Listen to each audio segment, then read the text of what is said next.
Sí, ens saluda, ens diu bona tarda, tinc un tiet de 84 anys amb un cotxe vell, però en bon estat i que funciona a la mar de bé. L'altre dia algú li va fer 2 bonys quan estava aparcat i no va avisar, però un testimoni va deixar el seu telèfon per si el necessitava. Van localitzar l'autor dels bonys, però la companyia d'assegurances diu que no li cobreix els danys perquè la reparació és superior al valor del vehicle. Què pot fer?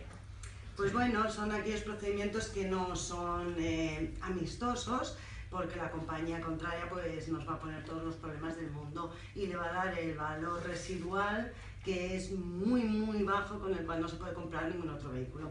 Se puede hacer la reclamación e intentar pues conseguir el valor de un vehículo de las mismas características en el mercado de segunda mano, por ejemplo. Eso se puede llegar. Claro, se puede reclamar.